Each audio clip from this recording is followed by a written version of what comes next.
We are so thrilled to be partnering with Hinge. Hinge is the dating app designed to be deleted. As you all know, I'm a huge Hinge advocate as I met my partner of almost 3 years on the app. Even before meeting him, Hinge was always my go-to app because I met more relationship-minded people here and had some great dates. Clearly, I haven't been on the app for a little while, but I re-downloaded it to check out some of the new features. One that stood out to me was the voice prompt, my best friend's take on why you should date me, where your friend can hype you up. Not only does this make the profile creation less daunting, but it's not always easy to see your own green flags. So to test it out, I asked Yue some fun prompts to get her take on what I could put if I was dating again. So the first one, how long have we known each other? What was your first impression of me and how has that changed? Julie and I have known each other for almost 10 years. My first impression of Julie was that she's very social, but I've learned that she has a lot more depth to her beyond the social butterfly that she is. My next prompt, what do you think are my green flags? I would say she's deeply loyal. She believes in love, curious mindset, and she is fearlessly ambitious. And then last but not least, what kind of friend am I? Julie is the kind of friend who will always have your back, no matter what. Damn, that feels nice to hear. So download Hinge and try voice prompts today. Then find someone worth deleting the app for. I was so excited to get my shipment from Last Bottle Wines in the mail the other day, full of incredible red wines, all from Napa Valley. I love wine tasting, so having this to my door couldn't be happier. Also, couldn't be more excited that today's episode is brought to you by Last Bottle Wines. If you don't know already, they're a Napa-based online wine shop with a twist. They offer just one handpicked wine per day until it sells out, and they're always at incredible prices. We're talking 30 to 70% off retail. And the best part is that there's no subscriptions, no fees, and no minimum purchase. And I could not be more excited to bring this offer right now because they're having a marathon sale, which is coming up March 28th and 29th. Even better, we're offering Dateable listeners 10% off your first order with code DATEABLE. So if you are a wine lover like me, this is a great time to join. And did I mention that shipping is 100% free? So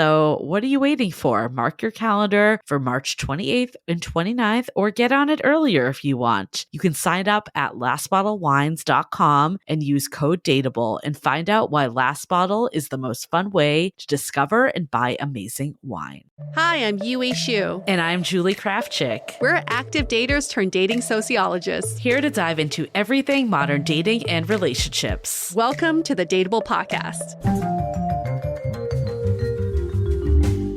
Hello, everyone. Welcome to another week and another episode of Dateable. We go deep into dating and dating questions and everything related to relationships and human connection. We were actually just, before we pressed record, we were just talking about how this is beyond dating. Yes, dating is interesting when we talk about it, but at the core of the topic is human connection. Yeah. How can we be better humans to each other? Such a big question. How can we be better humans to each other? I still remember this one review we got when we first started. This was a long time ago. That was like, thank you for helping me not be a trash human being. Do you remember that? Yes. That one stayed with me. And I'm like, yeah, the core of it, that's what it comes down to. It's true. And so much of dating is like me against you and trying to guess what the other person's thinking. But we're all having such a human experience together. And if we can just bring it to the human level, yes, wouldn't we all just get along so much better? I mean, I think that's what's been humbling for me when I'm in relationships, because I think when you're dating, you don't know the people you're dating well, right? You just assume that, you know, if they don't text you back, they don't like you, because it's all about you.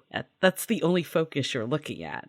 But when you start to go deeper with people, you're like, oh yeah, they have their own shit. They have their own stuff going on. Like actually that was so eye-opening for me when we first started Dateable. So I remember I was like in it with my ex and like going through it. And I just remember being like, all the stuff I thought for years, how it all centered around me, it was missing that lens. Yes. I was talking to someone yesterday. This is not in the context of dating, but I thought it was related, is that someone sent him an email that he interpreted in a way that was really offensive. And he read the email out loud to me in a tone that he thought this person wrote it in. And I read it in a totally different tone, which I thought was actually quite empathetic and warm. So in dating too, we do the same thing. We like color with our own lens, like color in the lines when we don't actually go pursue what that color is. And we hope that with the show, we can spend more time communicating and understanding each other than trying to guess and like color in the lines. Because we ultimately like that's not what we're trying to do here. Like as humans, we're not trying to guess or project ourselves onto other people. And this episode that we have today, I feel like is the perfect one for this because we have Dr. Alexandra Solomon back. She's a crowd favorite. It's our third time having her. Most frequent guest award she wins. Most dateable guest. That's what you win if you've been on a lot. But we love her. Like we found her a long time ago because she's a professor at Northwestern and teaches the course Marriage 101. And what was it that you were supposed to be on like a radio show with her and then like they just like didn't show up? Wasn't it like something like that? Oh, I think that's what it was. And the way they introduced her was, yes, she teaches this course that's constantly waitlisted by people of all ages. Yeah. But I remember like the show just like never happened. And you were like, well, the silver lining is I found a good guest for us to have on. You have such a good memory. I totally forgot about that. Yeah. I just remember you were like waiting. Like they didn't even like tell you it was canceled, which also happened to us another time too. Just really messed up. Remember that? People are fucked up. Talk about being a decent human exactly. being. We're like applies to everything. Sitting there for like 30 minutes and we're like, so is this happening or not? No one told us. Yeah. No one said anything. And then 24 hours later, I think they emailed us and were like, we're going to try this again today. We're like, fuck you. Yeah, we're like, we're not. But anyways, we found Dr. Alexandra Solomon, so it all worked out. But we talk about a topic that she refers to as a pace discrepancy, when you're not on the same page 100% with your partner about the next stage of your relationship. That could be DTR, defining it, being exclusive, all the way to moving in together, getting engaged, like having kids. Like there's always different aspects of relationships that we're not always 100% aligned with our partners. And it comes back to like the humanity of looking at this person as a person and what is going on for them, because we make so many assumptions in dating. And I've 100% been guilty of this, of like, if they're not exactly on the same page, I don't want to waste my time. I don't want to like set myself up for failure. So I'm just going to like move on. But that is not looking at the full picture, that there's another human being with their own set of, you know, the background, values, life experiences, all the stuff that's coming to the table. This topic is so multifaceted because I don't understand why a pace discrepancy is so highlighted in a relationship, in a dating context, when if you zoom out for a minute, we experience pace discrepancy every moment, every day in our lives. Like my dog is ready to go for a walk right now. I'm not ready to go for a walk with him. My parents are ready for me to have a kid. I'm not ready to have a kid. Like, you know, people at work, it's like they want the report Monday. I'm going to do it Friday. Yeah. There's always going to be a pace discrepancy because we are only ourselves and we're not other people. So, of course, you're going to have a conflict when it comes to when you're ready for something. And in a relationship, somehow, like, it's detrimental almost, you know, especially in early dating. It's like, oh, they don't want to move the relationship forward, but I do. Right. Are we not good for each other? We've been on 2 dates. Yeah. And we're not saying with this conversation, you'll obviously hear as we dive in, we're not saying to like wait around for someone and be a sitting duck and all that. Like that is not the message here, but it is to, you know, step back a little and dig deeper instead of just making rash decisions. Because I think for me, like I definitely did that in my dating life a lot, and I probably like cut things off too soon, or on the flip side, didn't have enough of a stance and waited too long. So it's like finding that balance is really important, and hopefully this episode will give more insight into that. It helped me a lot in my pace discrepancy that I went through. And it will help you all too. I can promise you, I wish I had this conversation earlier in my previous relationship, but it's so good to know and like have these skills in the back of your head for future relationships, because you're bound to run into this. Even if you are completely aligned in the beginning of a relationship, at some point, there's going to be a pace discrepancy. Yep. Somewhere. So this is a little bit of a pivot, but I can bring it back to pace discrepancy. I've been thinking about this. So I took my first self-driving car the other day, and it was so cool. So cool. I'm a huge proponent of them. I know people have mixed opinions, but I think it's really cool that our technology is advancing this fast.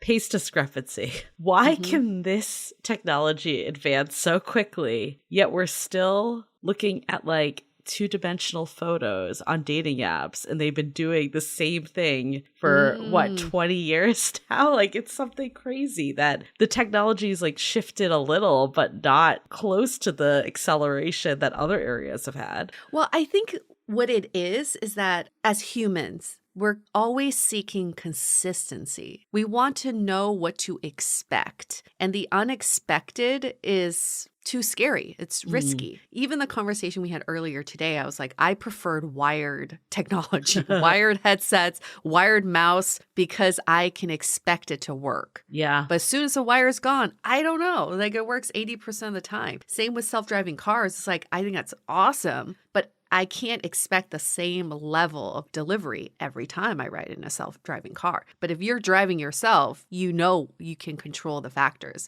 So I think that's why like dating hasn't really caught up in modern technology. It's like, we just want consistency. We want to know what we're expecting. I mean, maybe that really comes down to why pace discrepancies in relationships are so uncomfortable too, because we want to know what's next at all times, and having that space where it might feel a little unsure is very uncomfortable. Yes. Yes. You want a little bit of tetheredness. Like, you want to know that when you turn on something, it works. And so in a relationship, you want to know that when that next step is like something you can expect. But I think that's the number one cause of conflict in relationships is the uncertainty.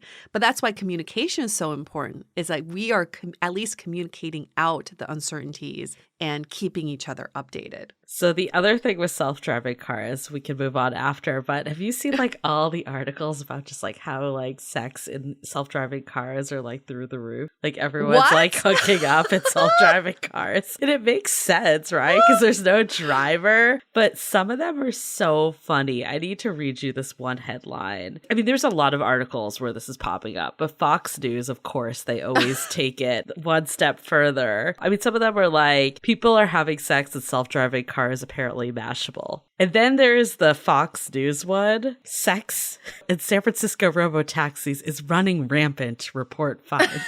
So like extreme, right? There was like someone quoted in the article that he had sexual encounters with 6 different people. He takes different dates in these self-driving cars. Not at the same time, but just over time. Did you have sex in your Waymo? No, I did not. We're both like, this is cool. So PG. I mean, I think if you're like going from San Francisco to the East Bay, maybe there's like idle time that you can kill with a little sexy time. I feel like sex could range though too. Like I think the guy that said he had 6 sexual encounters, some of them were makeouts, some of them were like, oh, I see. Under the pants stuff, but there was something. Dude, I'm not ashamed to admit I gave my partner a blowjob in an Uber once, and thinking that, the driver can't see because we're in the back seat. But then if you think about it, he can absolutely see. See, this we were trying to be so discreet. How are you discreet with that? You're just like, I can't find my cell phone. I feel like you could be discreet on other things, like, hand stuff. You could be discreet on that. Yeah. I feel like a blowjob is pretty impossible to be discreet. But had you been in a self-driving car, there would be no driver to judge you. Yeah. I mean, I can see why. But I guess part of the thrill was there was someone else in the car that could possibly see. There's someone monitoring the self-driving car. So while they might not physically be there, there's someone that's looking at the computer. Yeah. Okay. Yes. That makes a lot of sense. Like, you're still being monitored. Maybe that's kind of hot to think about too. But I just remember I was like drunk and I don't know what we were thinking. We're like, no, it's fine. He won't see. And it was a sedan. It wasn't even like a big SUV. And then later I was driving my car and I was trying to see if I would be able to. Oh my God. see them in the back, and I'm like, of course you can see. There's no hiding it. I love how we went from like a very academic professional to self-driving cars sex. That is the beauty of Dateable. We take it. We're versatile. We can go deep, and we can go deep in another way. So you're welcome. We're wide-ranging. That's why you love listening to it. You never know what you're going to get, right? That element of surprise that maybe is scary, as we were just talking surprise about. and delight all the time. Pace discrepancy to blowjobs in a car, in an Uber. So take that to your friends. Okay, well, there's so much good to dive into in this episode. But before we do, a few announcements. At Dateable Podcast, that's where you find us. Also, leave a review. We're getting close to our 1K goal on Apple. We're still like 200 away, though, so we need your help.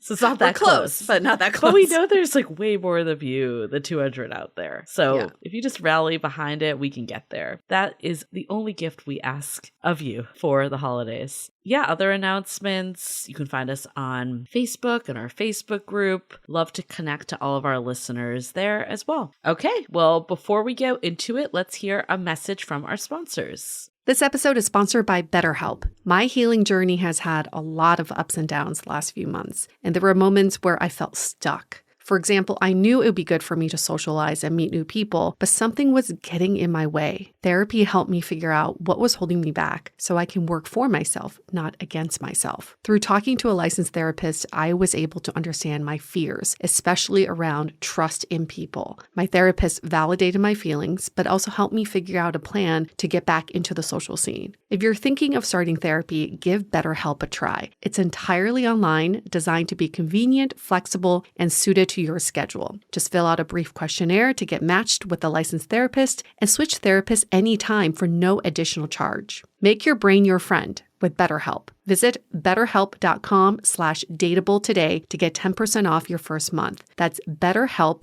HELP.com/DATEABLE. This episode is sponsored by Via. We all know there are things that can help set the mood in the bedroom, but did you know a little THC could also do that? Yes, Via has developed a unique blend of pleasure-enhancing cannabinoids, libido-strengthening herbs, and a low dose of THC all into one mind-blowing gummy called High Love. This gummy, wow, it will awaken your senses, increase blood flow, and intensify any sexual experience. I've been pleasantly surprised by the High Love gummies because it is just the right amount of THC for me to have a good time without feeling sleepy. And hey, if THC is not your thing, Via also offers a wide array of other gummies without it. And everything legally ships in 50 states with discreet packaging directly to your door. So if you're over 21, you can get 15% off and a free pack of award-winning Dreams THC plus CBN sleep gummies with our exclusive code DATEABLE at viahemp.com. That's VIIAHEMP.com. Let the gummies work their magic. Head to viahemp.com and use the code DATEABLE to receive 15% off and one free sample of their Sleepy Dream gummies. That's viahemp.com and use the code DATEABLE at checkout. Take your passion and pleasure to a whole new level with High Love from Via Hemp. As you know, I recently left my corporate job and I've been in total recovery mode, all about self-care. One of my new routines is the nighttime shower before bed. There's just something about washing away the day and that reflection that's been super helpful for me. I've been using one of our partners, Osea's Mega Moisture Duo. This combo body oil and body lotion are so freaking incredible. It literally feels like I'm at a spa. I realized that the secret is seaweed and other skin level ingredients that are normally reserved for face products. And that's why I was so excited when Osea became one of our partners. And, we're so grateful for partners like this because one, they keep the show going, but they're also super good for all of our listeners and for our own well-being. So if you want to have that nighttime bliss like I am doing, you can get 10% off your first order site-wide with code DATEABLE at oseamalibu.com. You'll get free samples with every order and free shipping on orders over $60. So head to oseamalibu.com and use the code DATEABLE for 10% off. Let us know which products you end up going with. Share them in social special. Super excited to see what you end up choosing. Okay, let's hear it from Dr. Alexandra Solomon.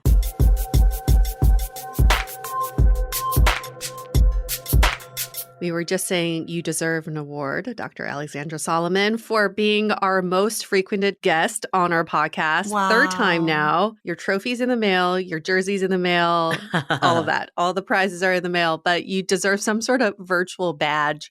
Thank you for coming back for the 3rd time. But today we want to talk about pace discrepancy, something that's near and dear to both Julie and I who've experienced this from multiple angles.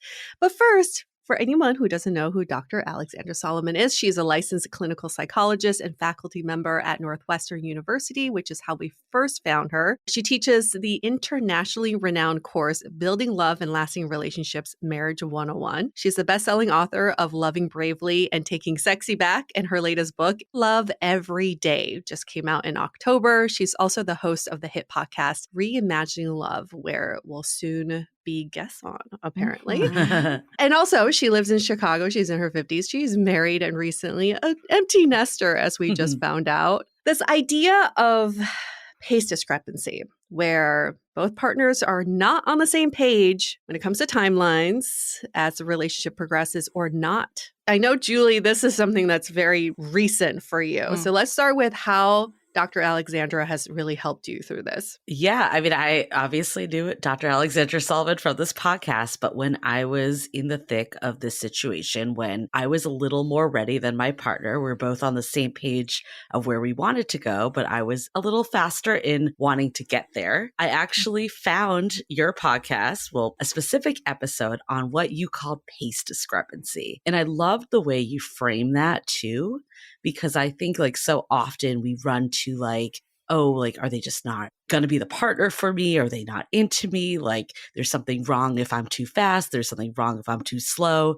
And you really helped like normalize this. How did you kind of get there? Like, what made you call it this and like even have an interest in this topic in the first place? I'm really glad that we're talking about pace discrepancies today, because I think that it's one of the most important podcast episodes that we've done so far for exactly the reason that you're outlining, Julie, is first of all, it's incredibly common. The chances that two people are going to arrive at the next commitment milestone at the exact same moment are slim to none. Depending on the milestone, one partner may be the accelerator, one partner may be the brake, but it's not too hard to figure out which one has their foot on the accelerator and which one has their foot on the brake. And there's pain in both of those positionalities. Neither position is particularly easy. So even just in the framing of calling it a pace discrepancy, in doing that, I really wanted to move people out of the stance that it's so easy to slip into, which is either blame or shame. Something's wrong with you because you're so eager to move in together, or something is wrong with you because you don't want to move in together, or you aren't ready yet to move in together. And we now, I think we are living and loving in an interesting time where we have a lot of vocabulary available to us. So now we can get into things like you have avoidant attachment disorder, you have an anxious attachment disorder, you have a this, you have a this. And so it's very easy to get into these kind of individual pathologizing stances, frankly. And so by calling it a pace discrepancy, what I'm doing is I'm saying this is a couple problem. It's a relationship problem. And that invites a couple right away into a really different stance vis-a-vis what's happening. And I think that's, Julie, what you're speaking to is that was one of the things that you and your partner found helpful, is that you ended the struggle of trying to figure out who was causing the problem. Exactly. It takes the ego out of it, because I think when it comes to old school thinking of pace discrepancy, it's like the person who's moving faster must like the other person more. Right. You know, they must be more in love. And that's not really the case. What you're saying here is just, it's natural for two different people to be on two different timelines. But how do you know that it's truly a pace discrepancy issue versus you two just not being on the same page? Right. I would not want to take that hypothesis off the table, right? There probably are timelines where the gap is just too far, or issues where one really does not want what the other one wants, right? I don't ever want to have a baby. I don't, I think there are times when couples have different long-term goals or different time horizons. They require too much compromise. Mm-hmm. They require too much abandonment of self in a way that's going to fuel resentment, right? Each partner is likely better suited with somebody who shares a similar alignment. But I'm curious, Julie, for you, how you and your partner tease that apart. Yeah. Are we just different paces or do we have different goals? I mean, I would say it wasn't like a totally easy process. It wasn't so black and white that we knew 100%. I think ultimately we at least knew that we wanted to get to the same place. Like we both wanted marriage, for instance. We wanted these next steps. It was more like, I think if someone was like, I outright don't want this, it'd be a little more clear. That being said, like the question came up a lot for like, and I think this is the problem with when there's a pace discrepancy. I just feel like when I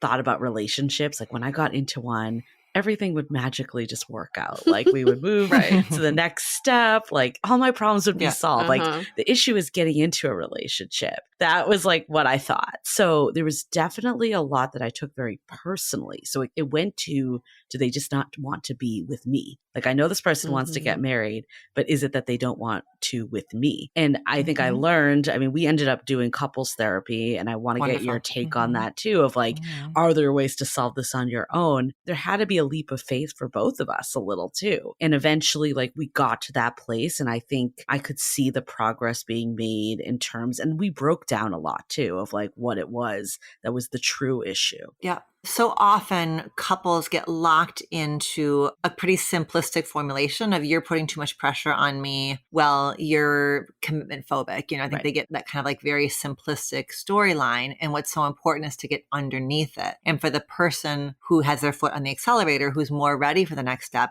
for that person to really identify the fears. I'm afraid. And I think oftentimes when the person with the foot on the accelerator is a woman or somebody who's been socialized in the feminine or somebody with, frankly, with a uterus, part of the fear is I'm wasting my time, that I have I don't have limitless, time. And so if having biological children is a goal, I think just in general, there is for women a fear of wasting time, of being strung along. And so I think kind of naming some of those fears. And for you, it sounds like it was also a fear of, I can't tell if you aren't ready for the step or if you aren't sure about me. And so there's that deep vulnerability around how personally to take this. And then on the other side, for the person with their foot on the brake, again, eliciting a deeper conversation about those fears. And very often, especially if the person with their foot on the brake is a man or somebody who's been socialized in the masculine, very often it's a story that he has internalized about, I can't take on this commitment. I can't become responsible for you, as if that's even what she's asking for, until I've reached this point in my career or this financial milestone. So there often are things that are about self-concept, self in the world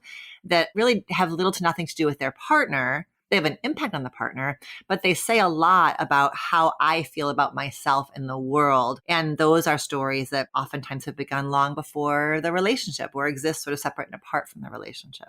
Well, I think that's what really came to light is like so much of it was carried from our own, even like the taking it personally. There were times the therapist was like, I'm not hearing what you're hearing. Like you're, internalizing this. And I think there's a lot of that, especially if you've been dating for a while, if you've had the relationships that don't work out, it's easy to go there again. Like, oh, this is happening again. Sure. So I think there's a lot of that piece. Like, I guess a question for you is like, do you think that in like the real early stages, let's say like we're starting to date, one person doesn't want to define the relationship yet, like they're not ready.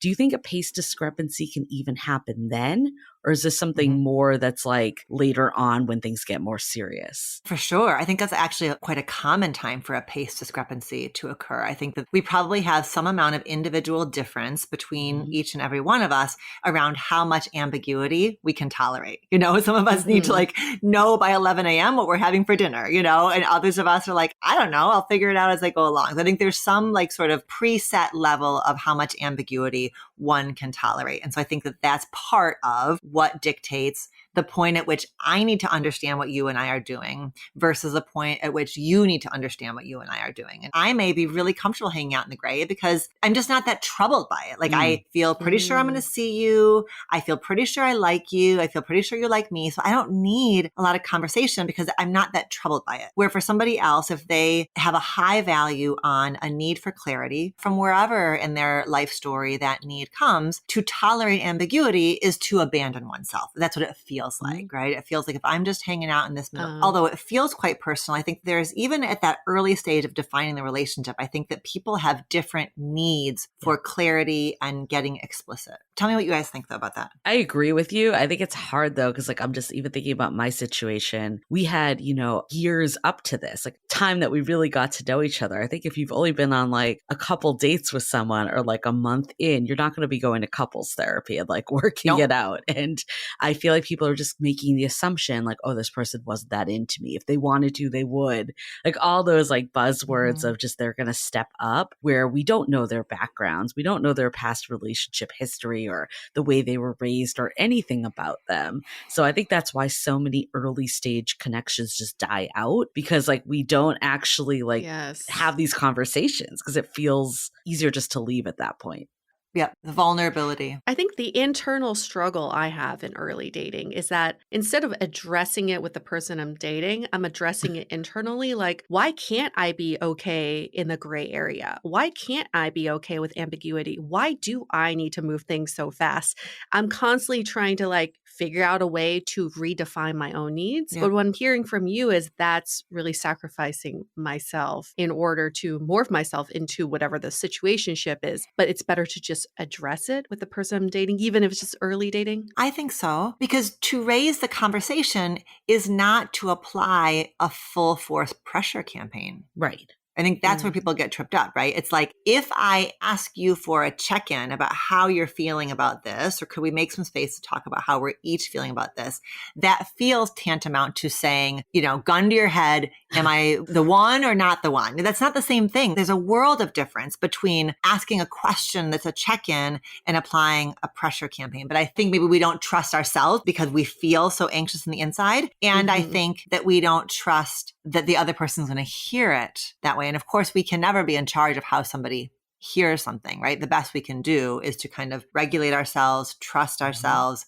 be as open and curious to, asking open-ended questions. And then really like it's the other person's job to hear the words that we're saying, not fill in all the spaces with their assumptions and their fears. I mean, right, Julie, is why your point about like, it sure would be better to just do it with a couples therapist in the room because couples therapist helps you translate. But yeah, you probably aren't going to go to couples therapy on date 3. Yeah. Like I love the check-in, and your check-in that you talked about, I actually referenced this on a recent episode as well. Like that, we were doing that even before couples therapy, is just a way to just, the one about like what's going well, what's not, what's a relational growing edge, what's a hot damn, love that. And then like the intention. But I feel like in early stage dating, I would never do that. Even honestly, I'll be completely honest. I would be, before I got into a serious relationship and before I like was embedded in this community of like really digging into relationships, I always was like, why do people need check-ins? That seems not necessary. And now I get it. But like as an early stage dater, how would you actually like approach that convo if it's not like a check-in? Like how would you be, are we on the same page? Like where are we? Like how do you have that convo? Yeah. Not so formal. Yeah, Yue, I'm curious your thoughts on this one too. But I agree that the not so formal, like it doesn't need to be like, I have something very important to ask you. I love the idea. I'm so into conversations happening while bodies are moving, like while we're on a walk, while we're on a hike. There's something that is so permission giving. Like, first of all, we're not staring each other down. We're kind of side by side. We're moving in the same direction. We're looking at sort of similar things. Our bodies are moving. So it's like the opposite of feeling kind of stuck and heavy, like we're moving. So I like that idea. And I like the idea of starting with a little baby vulnerable disclosure. Like, I have so much fun with you. I really enjoyed these like last few weeks together. I've enjoyed the time we're spending together. I would love to just hear how you're doing, how you're feeling about this. Would that send you to the hills? Is that too much? Does that feel too formal? That sounds lovely. But if I'm asking that question, deep down inside, I'm a ball of anxiety.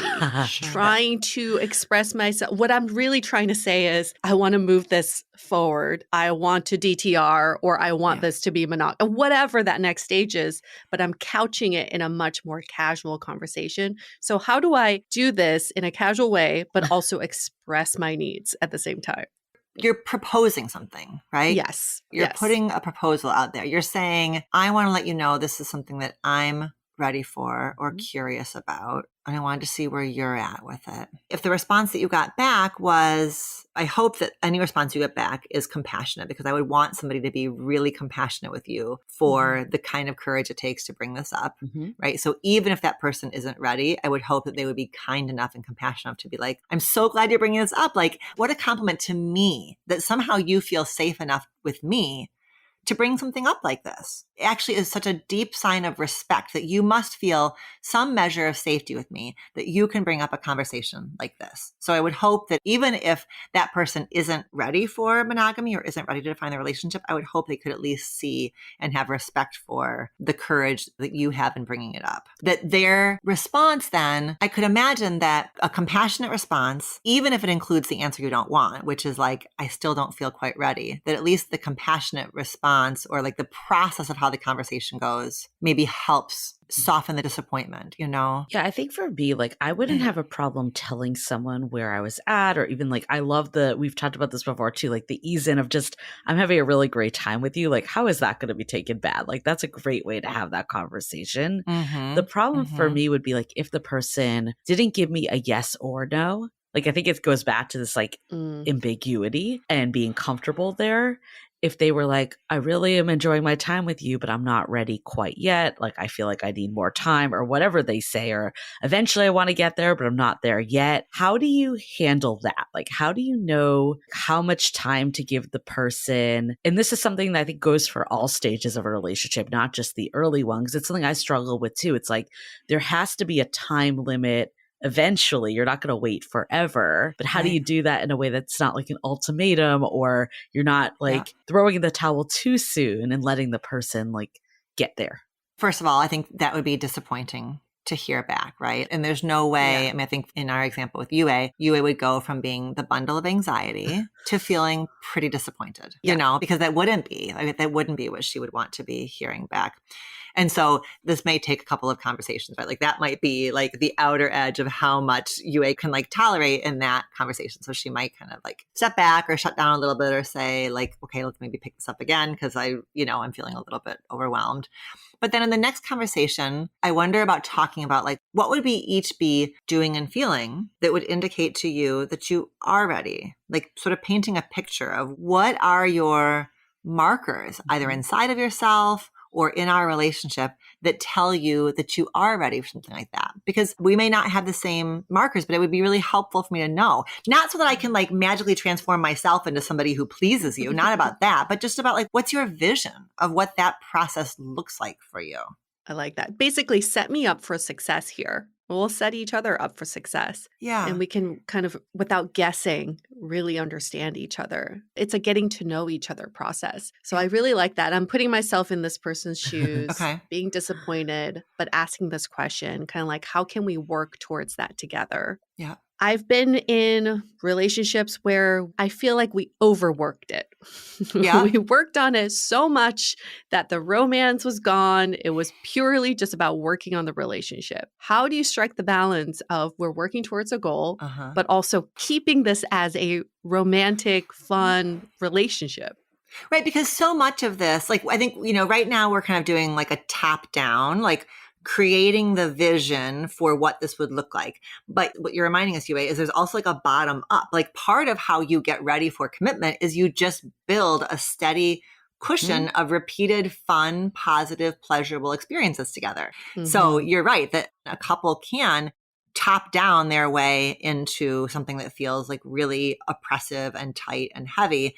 And they need to balance that against like a little bit of conversation or check-in, and then more experience together. And there's a way in which, if that's what somebody needs, if I'm slow to warm up because I have a trauma history, or my last partner cheated on me, or that's just how God made me, is I'm just a little like, I don't open up super easily, then more talking about it isn't going to be helpful. What's going to help me is there's this like X axis of time that I just need, that I can't make that timeline go faster because I just need to have repeated experiences of feeling safe in your presence, of having my body feel relaxed near your body. Like I'm just going to need more of those experiences than perhaps you do because you are a more trusting soul. You don't have quite the same painful history that I have, et cetera, et cetera. So I think that that's a really good point though, around like some of this, you can't talk your way into a faster timeline if what somebody needs is just a bit more experience.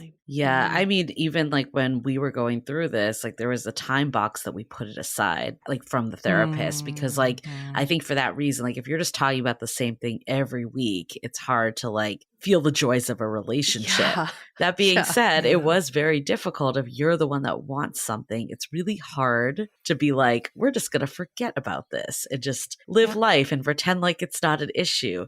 So how do you balance the two? And like, how do you work through this if, let's say, a therapist isn't in your routine or you just feel like for whatever reason, it doesn't feel right for you? I think putting it in a box is a really good idea. And there's a question that I love that I'm sure I talked about in the pace discrepancy episode.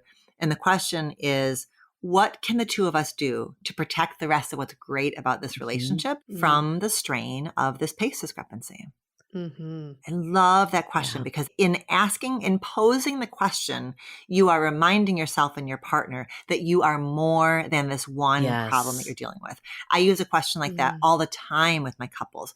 What can the two of you do to protect the rest of your relationship from even the impact of this infidelity? When a couple is trying to recover from infidelity, we sit with that question because it's like there is actually more to you than the infidelity that you are trying to repair from. There is more to your story than that. So I think that a couple with a pace discrepancy, you're right. The more, what we focus on tends to grow. And so the more we talk about this pace discrepancy, like now it has a capital P and a capital D and it takes up all of the space and we're watching our clocks and, I'm looking at you, are you ready? And you're looking at me like, are you chilling out yet? And that just becomes, it's like no one's having fun anymore. So I like that question of like, if we're going to take it off the table for a time, first of all, agreeing when we are going to put it back on the table. So knowing that there's a check-in, I think is really helpful, especially for the accelerator partner. And then because, as Aristotle says, nature abhors a vacuum, like filling in that time. What are we filling in with? Well, we're filling in with this dance class that we love. And we're filling in with this trip we're planning to London. And we're filling in with going to the gym together. Like we're filling in with this cooking experience. Like we're filling in with other kinds of stuff.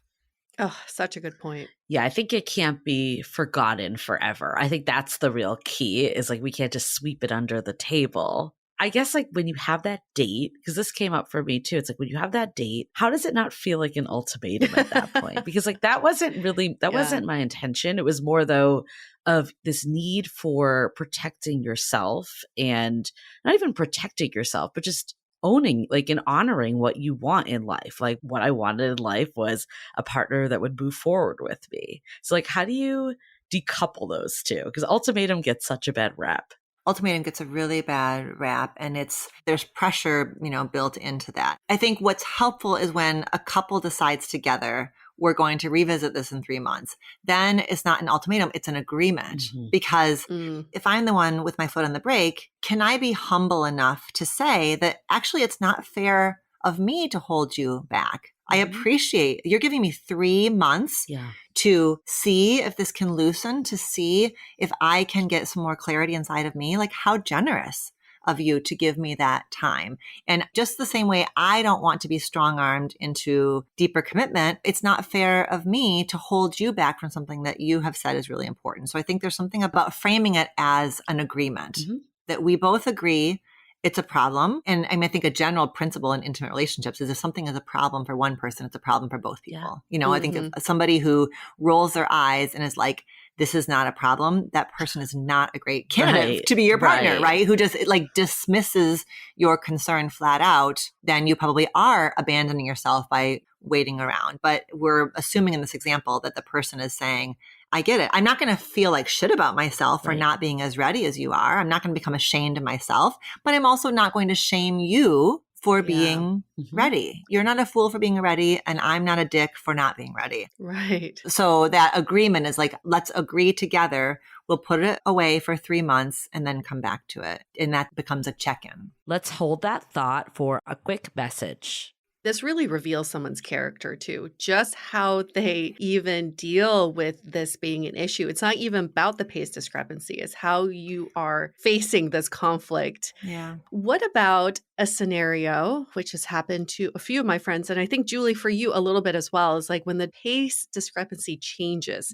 So in the beginning, they're on the same page, and all of a sudden there's a shift. Yeah. I have a couple friends, they're married. They both wanted to have kids within 2 years of getting married. And as soon as they got married, the wife was like, I need more time. I don't want to have kids for at least 5 years. And the husband is now freaking out because he's like, well, the reason why we were doing this is like we were on the same page. As a person who is on the receiving end of your partner changing their pace, what's the best way to deal with that? What I would hope in that situation is that the wife can make an apology. And the apology isn't, I suck, I'm terrible, but the apology is a recognition.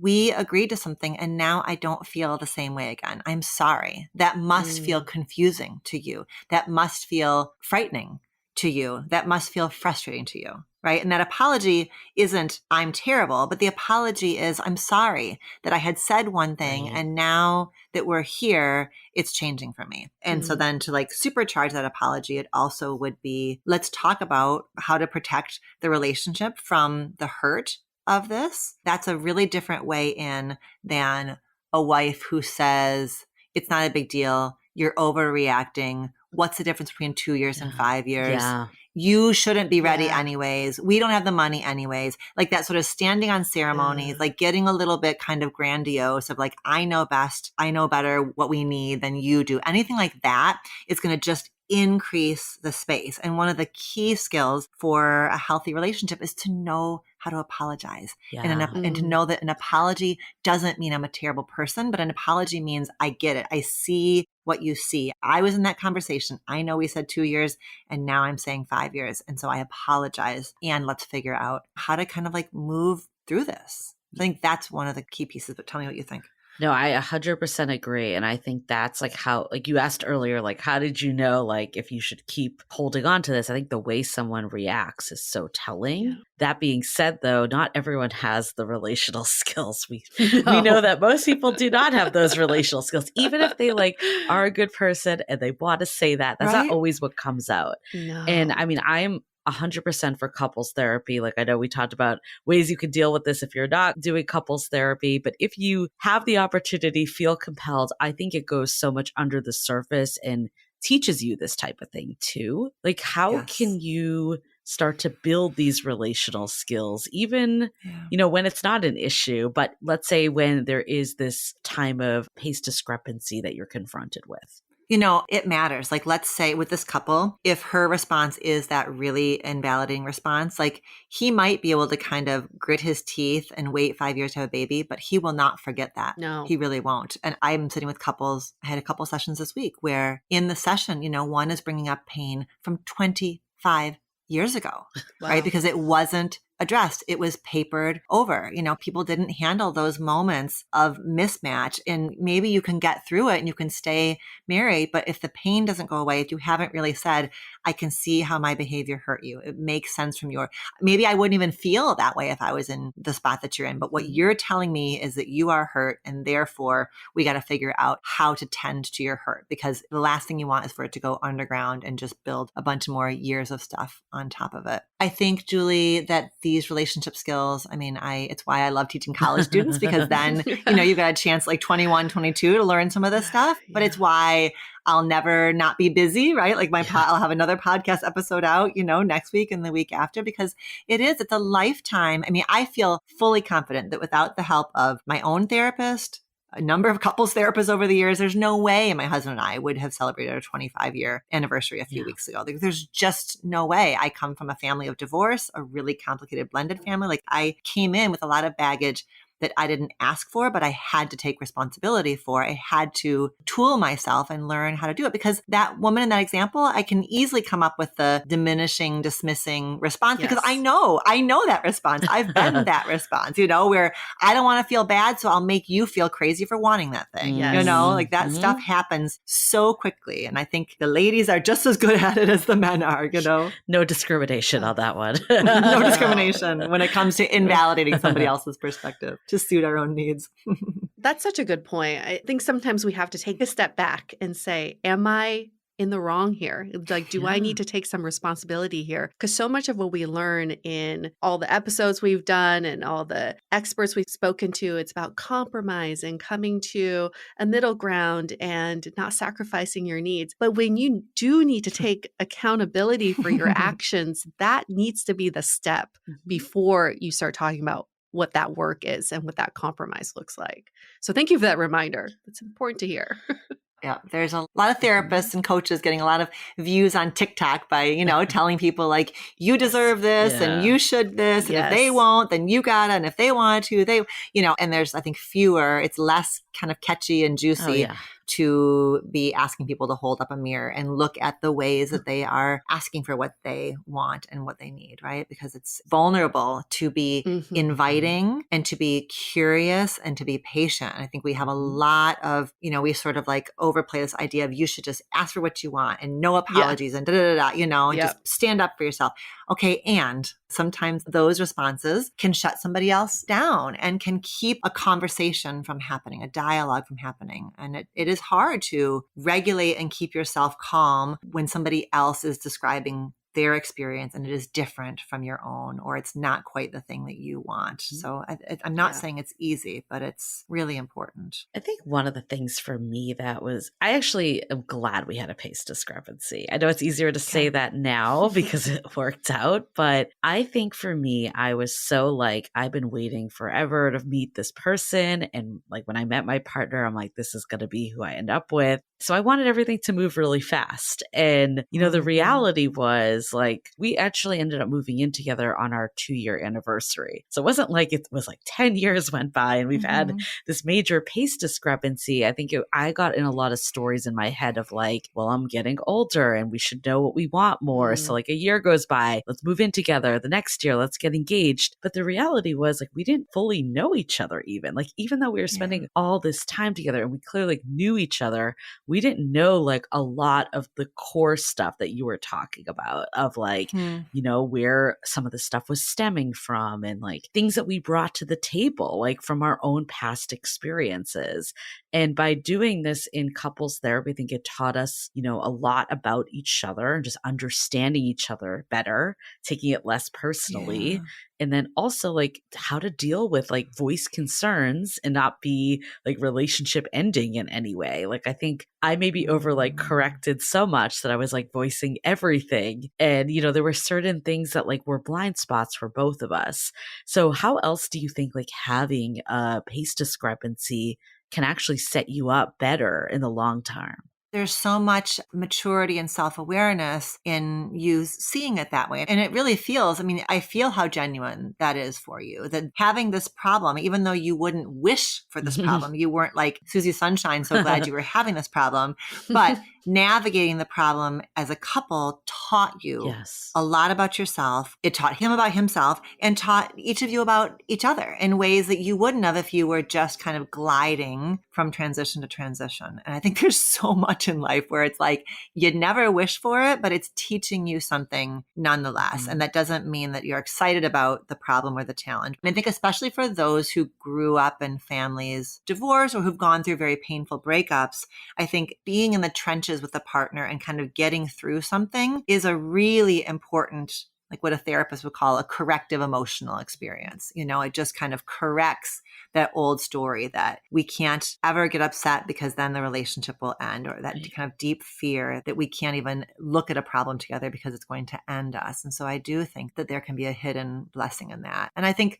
the other thing is that, you all will have down the road other variations on this theme where you want A and he wants B. And you'll be like, aha, this reminds us of that time, and what did we learn there? And sort of like leveraging those earlier experiences when you have a different variation on the same theme. Because there's only so many themes in, relationship problems. Yeah. Going back to this concept of time boxing the work, I often hear this happened to my previous relationship too. 6 months, Julie's case, like 6 months. Do you think that's like kind of the general guideline? Give 6 months to this problem? That's fascinating. I think when I was giving an example, I said 3. I would assume it probably has to do with like what stage you're in too. Like I feel like if you just started dating someone, you probably wouldn't give it like 6 months for them to come along. I don't know. I'm thinking about like how I would handle this as the couples therapist, and I would have the 3 of us together, like pull out our calendars and look at it together. And so I would keep it contextualized, maybe based on like a milestone, like a trip that's coming up or an event that's coming up. I think I probably would do it more like that. And I would also be really explicit that time itself is arbitrary. Yeah. And that all we're doing is putting a pin there so that we can give the emotions some space to like marinate, but not endless space. So I think I would get really clear and almost like with a shoulder shrug say, how about 6 months? To just sort of like put it out there. So I would want the partner with the foot on the brake to feel, does that number create some opening inside of your chest? And then I would want the person with their foot on the accelerator to say, does that number help you feel proud of your ability to be patient? Like sort of, it gives you space, but you kind of feel an outer edge to it. And you get to really be filled with pride in the patience. I think that's what I would almost like from a body level up, like trying to feel, okay, so sit with this number, and kind of feel into it. That's actually how our therapist did it 100%. It might have felt like 6 Really? months, but I'm like thinking about it. When we met them, it was like 4 months, but a lot of it was around conversations like that and around a 2-year anniversary. So that was the milestone again. Okay. So yeah, I think I 100% agree. It's like, how do you find that balance of like, I remember the therapist being like, what is the point for you that you're going to get to? And you're going to build like too much resentment to move forward with this too, like as the person. And like, I do remember having those explicit combos. You got to give it enough time for things to change, right? It can't be like in 1 month, we'll check in. So I feel like there still needs to be like at least 3 months in there somewhere. UA wants some number. Okay. I need a number. No less than 3. Clearly, UA is not living in the ambiguity. There needs to be a season. You got to have the leaves have to change. So I feel like I talked about like how it actually was a good thing and it's strengthened, but that's coming from the perspective of it working out.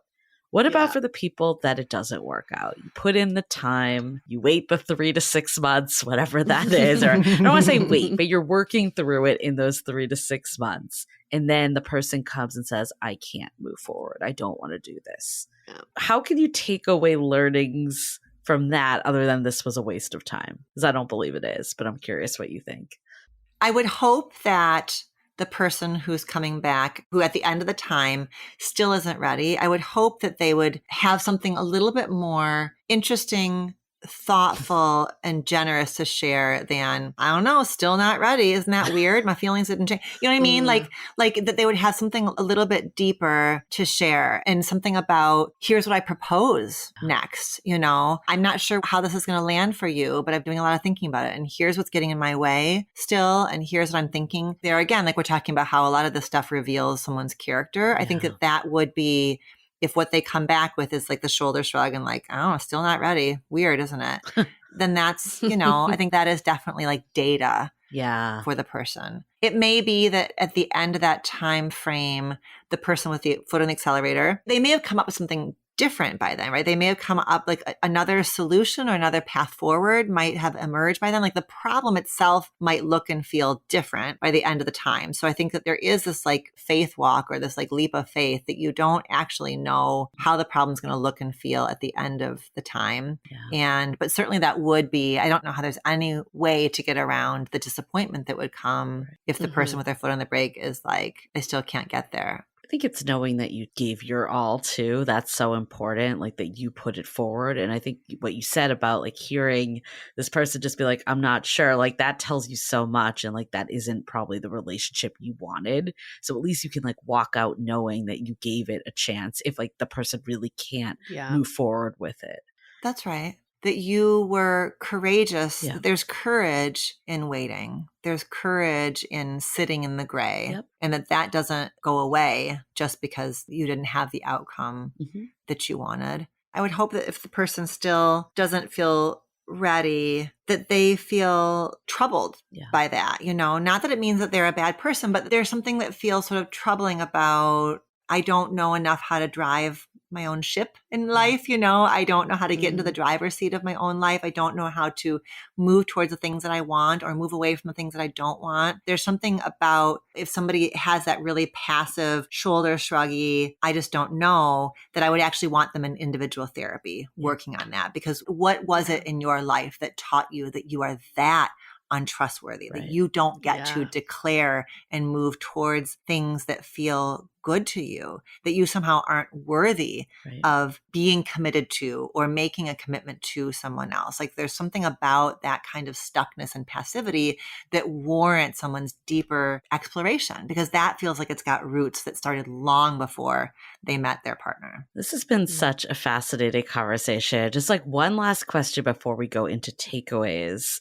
Like if you have experienced this, work through it, like how do you not worry that this is going to happen again and like have the confidence that you can get through it? Because it's realistically, like you said, it's a good odds that you're going to not see eye to eye 100% throughout the course of your relationship. So I'm thinking about for you and your partner, if there's another time where you're a little more accelerator and your partner's a little more brake, like I would want your partner to be able to say like, oh, I am so grateful for Julie's clarity. Like Julie's clarity and her willingness to take the risk really does serve us because it keeps us from spinning our wheels and overanalyzing. And I would want you to be able to say to your partner, like, you know what? Sometimes he is a total pain in my ass when he does this stuff.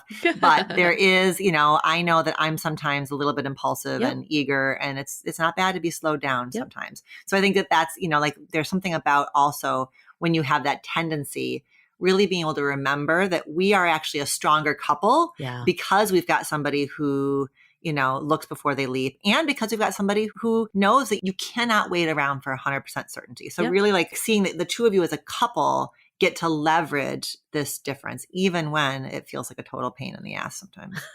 It's such a good way to think about it. I mean, I think my biggest takeaway from all of this is that we just cannot have this like Disney definition of love or rom-com definition, like that you just like meet and it all works out. Like, and it's not like, it's just the reality of two people coming together and like learning to have these relational skills, especially in early stage dating. Like we feel like, oh, it's too early to communicate. It's too early to bring this up. But that's why so many things don't work out, because we're not relating. We're just assuming and having these like preconceived notions of one side of the story without really knowing that other person.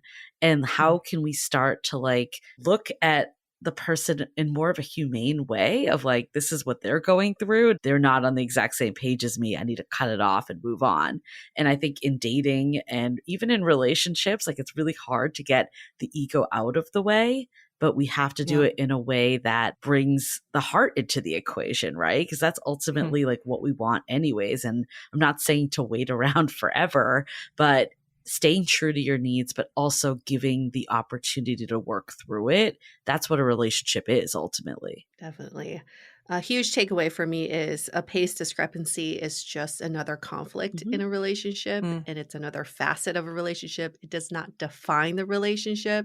And I've certainly had previous experiences where it was all consuming for me, where I began to resent my partner for it. And there needs to be this reminder that this relationship was built more than just you two talking about your pace discrepancy. There's just so much more to it. So that's my first big takeaway. Second one is I think having this kind of conflict sets a strong foundation for the relationship. If both partners are willing to see it that way. And I believe that throughout your relationship, you could become the accelerator or the one on the brake. So setting kind of like a template for what a future pace discrepancy could look like, you're able to handle those conflicts much better. It's an opportunity to address the future too. So love all these points. And I hope that to our listeners at whatever stage you are in dating, you're able to take in some of these lessons about not just open communication, because we say that so much, but also just like creating this empathy and compassion for your partner. There's no blame or shame in any discrepancies you may have. It's an opportunity to address how you can build a stronger relationship together. So thank you so much again, Dr. Alexandra Solomon. Third time's a charm. So great to have you on our show. We'll have you back many more times if you are willing to come back. If people want to find out more about you, where can they go, especially for your new book? Yeah, the new book is available wherever books are sold. It's called Love Every Day. And I, of course, love to send people to bookshop.org, which supports the independent booksellers. But then everything that is in my world is on dralexandrasolomon.com. There's a blog, links to social media, links to the Reimagining Love podcast and e-courses and all of the things. Wonderful. Awesome. All right. We're going to wrap up this episode. Stay dateable. The Dateable podcast is part of the Frolic Media Network. Find more podcasts you'll love at frolic.media/podcasts. You can follow us on Instagram at Dateable Podcast and visit dateablepodcast.com for access to all the episodes and our premium programs. Also, make sure to subscribe today if you haven't already on Apple Podcasts, Spotify, or your favorite podcast platform, so you are the first to get all the latest episodes. And most importantly, stay dateable.